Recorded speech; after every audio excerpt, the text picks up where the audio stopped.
Greg Meeks of New York. Did I say Rosa is of Connecticut? Greg Meeks of New York, following the steps of another New Yorker, Elliot Engel, and the chair of the Ag Committee, uh, David Scott from Georgia, the first African American ever chosen to be the chair of the Agriculture Committee. Pretty exciting, following the footsteps, the great leadership of Colin Peterson. Greg Meeks, also African American, so it was pretty historic, a woman and two African Americans in the contested races. But throughout our leadership, half the leadership are either women or people of color in the chairs of the committee. There are more chairs to be announced, but these were the ones that related to rules and budget related to the Steering and Policy Committee. So those were two of the speaker's announcements that I made. There are others that will follow. But as I said to the members then, the gavels. We held the House. We'll hold the gavels, 132 of them, starting with the 18 that were chosen yesterday. But I'm excited about it because when they made their presentations over the several days this week, it was a demonstration of values, of knowledge, of commitment to America's working families in every one of our committees, and the beautiful diversity of those committees as well. So it was a cause for celebration. As you know, we are in the, let me do this right. We are, oh wow, it hurts, but it may stay up. We are in the lame duck session. We have important work to do here. We've spent a good deal, first part of lame duck, on the National Defense Authorization legislation. I want to salute our chairman, Adam Smith, and Mr. Thornberry, the ranking member, for the great bipartisan legislation they put together. This is the national security, the oath we take to protect and defend our Constitution, our country. And I'm very, very proud of the work that went into it, and now will come to the floor next week. Our leader, Mr. Hoyer, will be talking about scheduling there. But I want to reference some of what Adam Smith and Mac Thornberry said about the bill and their statement on the conference report. Among the provisions we are most proud of, and we join them in this, the authorization of hazardous duty pay for our servicemen and women and members in harm's way, improvements to military housing and programs for military families and children with special needs. The quality of life for our military families is very essential to our national security. Addressing the shortage of military child care, authorizing $8.4 billion in military construction projects to fortify critical infrastructure and base realignment and closure cleanup, very essential.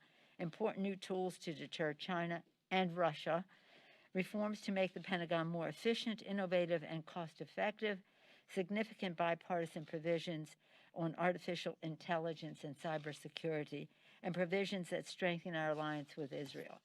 I especially want to acknowledge how pleased we are with the leadership also of Congressman Anthony Brown, a member of the committee, a veteran of our services, a decorated member of the military who now serves in the House, Anthony Brown. We provided long-term, we included the process of changing the names of military bases purposefully named for white supremacists. How could that have been? They just decided to name the bases for white supremacists. I'm so happy personally because I have 4 brothers who served in the Army, and they served in many of those bases around the country, and we would always just say, why is that? Now it isn't. But it also provides long overdue benefits to veteran area veterans who were impacted by Agent Orange. This was really important to many of us. This issue was long overdue when we passed it. Now it needed to be improved, and they do so in the bill. And again, get back to the basis, it reflects our highest ideals as Americans. We urge the President to sign the NDA, which has been passed on a bipartisan basis for 59 years. This will be 60. So again, this is very, shall we say, intensive in terms of the attention it requires. Our members were constantly working on it, and that's why I wanted to take the time to take the pride in this legislation. As you know, we are engaged in the talks on the omnibus bill. When I spoke to Leader McConnell yesterday, we talked about the possibility of putting a COVID package on the omnibus bill. But he and I, being appropriators, know that if you're going to do that, you have to have an omnibus bill. And so we have to work through the all of the provisions that are still unresolved there. We're making progress. Congress, Madam Chair Nita Lowey and Chair Richard Shelby on the Senate side have come to great agreement on the 302Bs. That's more appropriations talk, but and how they would proceed. They've made great progress. More needs to be done, and at the same time, simultaneous with that, we're working on the COVID package. And on Wednesday was our deadliest day. Every day that anyone dies is a complete tragedy for our country. 2,800 Americans lost. We believe that one of the saddest parts of it is the neglect that this administration has paid. Delay, denial, distortion, hoax. And now, finally, we have a new dynamic, a new president in a little more than a month committed to crushing the virus, a new dynamic, a vaccine, a successful vaccine, more than one successful vaccine, to make all the difference in the world. That is imminent till the inauguration and the emergence of the vaccine, which will be soon, but not for everyone, just because of the quantity needed and the money needed to go from vaccine, from the lab, to vaccination, to the arm. And that is going to require more than we're talking about now, but what Joe Biden has been talking about. We believe, Leader Schumer and I believe that the framework, the bipartisan framework unveiled by the senators in a bipartisan way, with the support of House members, Josh Gottheimer in the House from our side, on both sides of the aisle, could be a basis for real bicameral negotiations. It's not text yet, it's a framework, so as they work on the text, we hope it'll take us very close to something we can put into the omnibus, which is at the same time being worked. President-elect Biden has said that this package would be just, at best, just a start. And that's how we see it as well. It's less money, but over a shorter period of time, and we need to do it to save lives and livelihood, with the hope that much more help is on the way. Again, this vaccine has had such high, 95% was the Pfizer vaccine and the Moderna vaccine give us great hope. But again, we have to have the resources to exercise our options that we have to buy the vaccine. I would hope that the president would immediately exercise the call upon the Defense Production Act to produce the vaccine. That's what it is going to require to have the amounts that we need.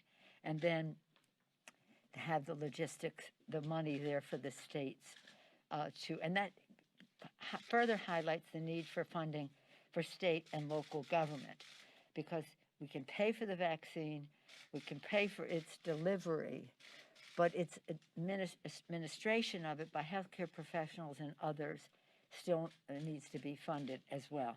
So that's good news from that help is on the way from Joe Biden, who sees the need. We had some not so good news on the job front that further necessitates our taking action to crush the virus, to open up the economy, to open up our schools.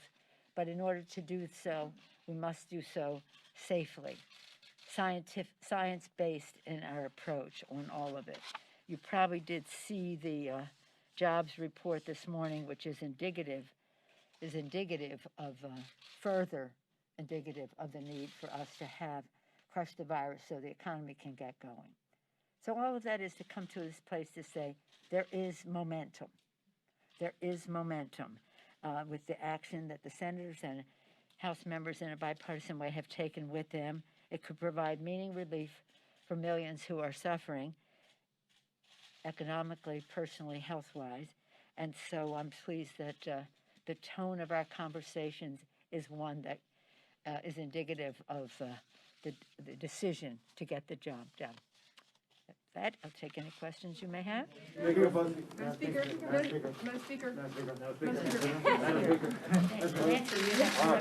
Thank you so much. I heard what you said about momentum. Realistically, how soon do you and Leader McConnell need to cut a deal in order to have a package to vote on before the holidays? Well, we have the time to do it. It doesn't, and again, we want to have it on the omnibus. We have to have an omnibus, and we're hoping that that will accelerate the discussions on the omnibus. We are going to keep government open. You know, we're not going to have a continuing resolution, but we need to take the time to do that. And then, as I said, we saw a framework. They're putting, now they have to turn it into text.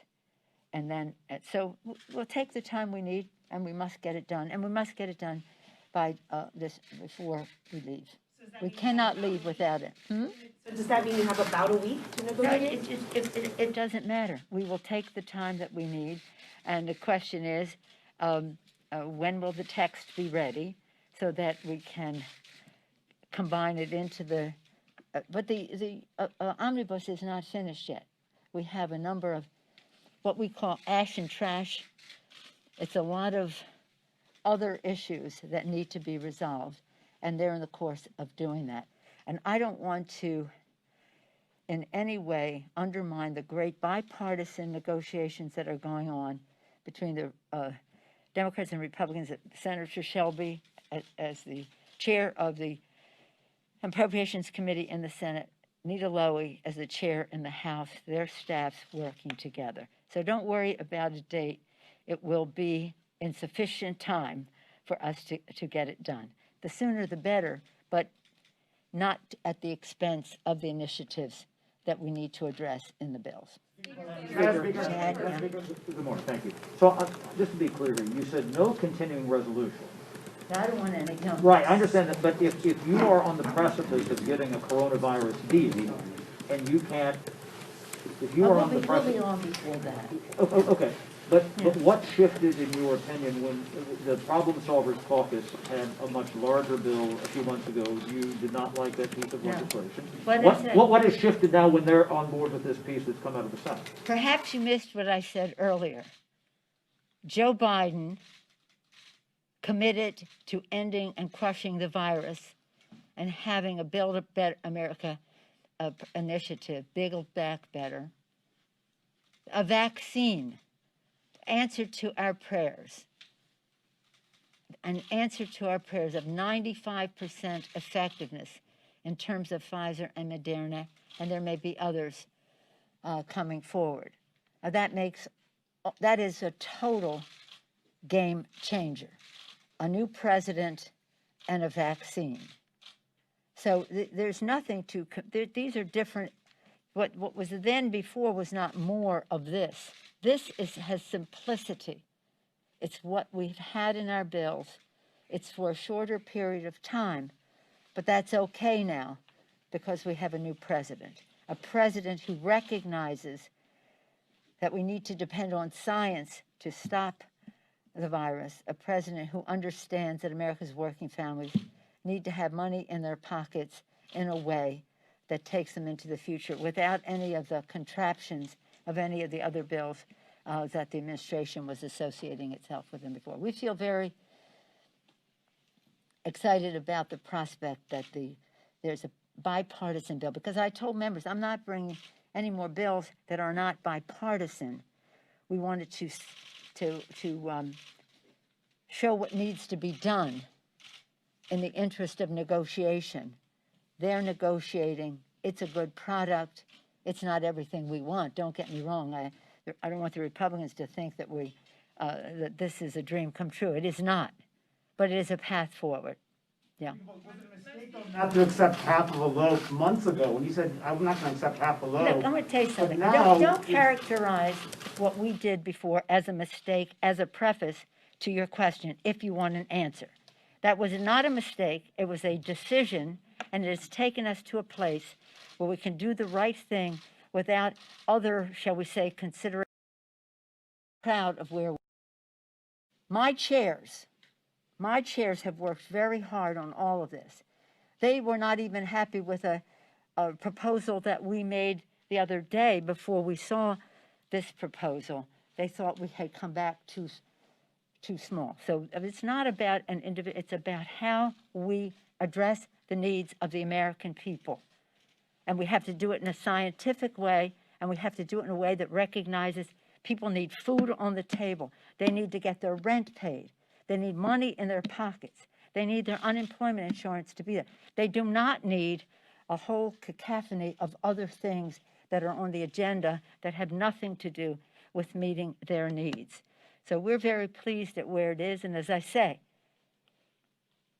with a Democratic president committed to a scientific solution for this, with the idea that we will have a vaccine, it's a complete game changer from them.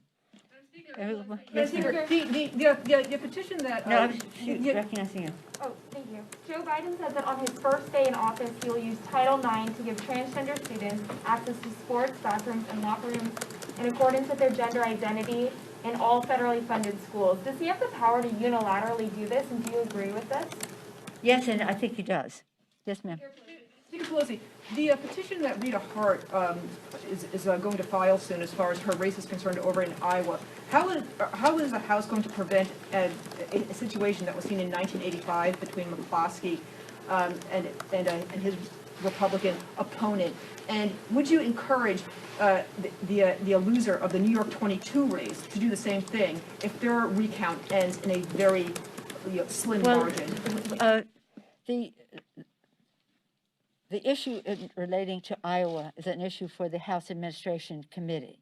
It is my understanding that Rita Hart, an excellent candidate for Congress, will be asking the House to take this up. But that, for further information about the technicalities of that becomes, it's a House, not a political, but a House administration matter.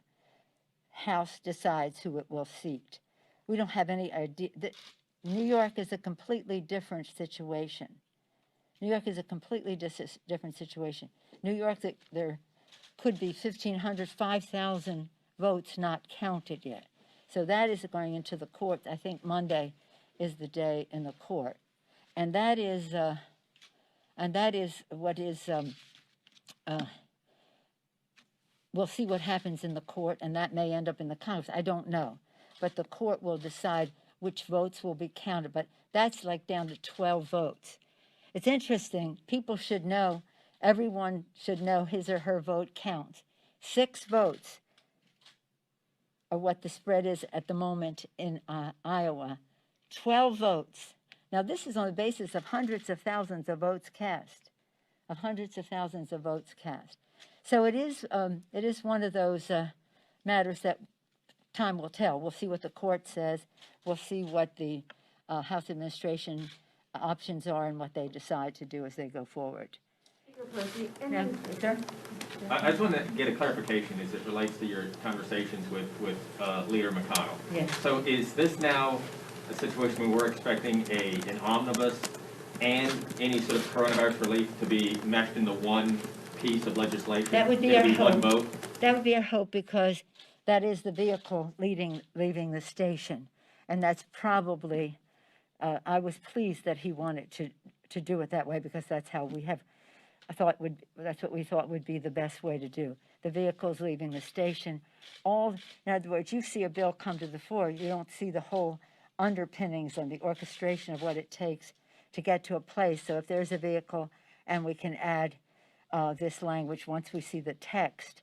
That is what we would be doing. Would you need an agreement on both components to bring something to the floor? Oh, yeah, and that's what we're working on, yes, and because we would want a big, strong vote, as we will have, getting back to our earlier, on the National Defense Bill. We're very proud of the bipartisanship that has gone into that, the quality of life issues there for military families, also a system to change the names of the bases that were named for white supremacists. In some cases, by design, named for former members of the Confederacy, well after the Civil War.